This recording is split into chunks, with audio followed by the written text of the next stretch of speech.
Bruce Fenton of the London political commentator, the Fenton Global Report. You can go see it at thefentonreport.com. What is this whole Bernake thing? Is this just more politics? I mean, is this guy going to really not regain another nomination from the U.S. Senate? My guess is that he'll regain the nomination, but the good thing is that at least people are talking about it. That's what I like about it. I mean, I'm kind of bewildered that he probably will. I hope I'm wrong. I hope he doesn't. But yeah, I mean, it's good that people are at least talking about it. It's baffling that he can go in there and have the kind of secrecy that he seems to want, that anyone would vote for him again, is baffling. But hey, at least people are more aware of this.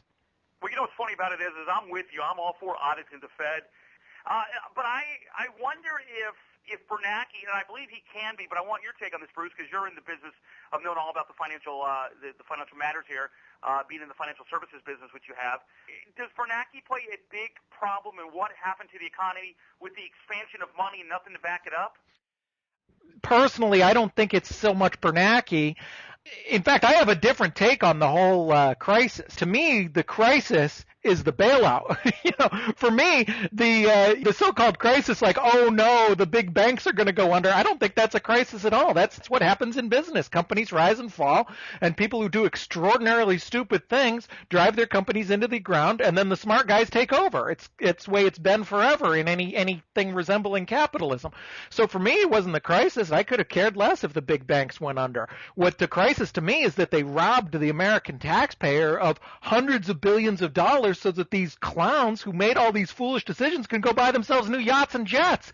That's the crisis. But Bruce, if Bernake wanted to sit back and say, listen, this is not the right way to go. I mean, even Greenspan, whether you liked him or not, at least he said in the late 90s and early 2000s before Bernake came along, that listen, you need, in order to get control of this deficit, you need spending caps, you need spending cuts, you need tax cuts. And Bernake's just been quiet about this. All he has said, we just need to move some money around so we don't have the greatest fiscal damage on this country that we've seen since the Great Depression. I believe that he's part of the blame. Yeah. Oh, he's definitely part of the blame. Hank Paulson, Bernake, even the big banks who some of them were part of the, convincing the government to do it, but most of all Congress.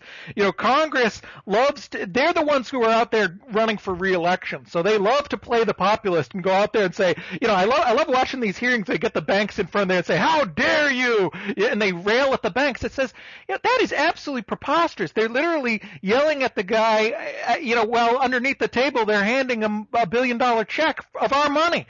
The Congress is the one that blames. Every single person who voted for that bailout is to blame because that's the real problem. I mean, most Americans could care less if these banks would have gone under. And any of this nonsense about, you'd lose your house because a bank went under, that's just nonsense. If you're paying for your house, somebody else is going to assume the mortgage. And if anything, it'd probably help you. Do you think we will ever know the true, full story of what caused this, of what the signs were about?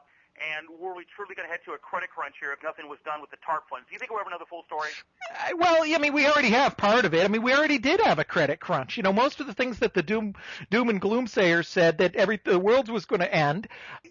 Bruce, hold on. I mean, when they came out on September the 15th, the week of my birthday of 2008, and said, listen, we got to do it by this week or else. I mean, and I didn't buy into all that. Do you think we'll truly know the full story, reason why they try to shove it down the throat of the American population? If you're waiting for some smoking gun that says, yes, the world would have collapsed, I don't think you'll ever find it because the world wouldn't have collapsed. Their world would have collapsed. If you're a big investment banker and you work at one of the giant investment banks and you've been there forever and you have $250 million net worth because of it and now you're an advisor to the president, yeah, your world will collapse.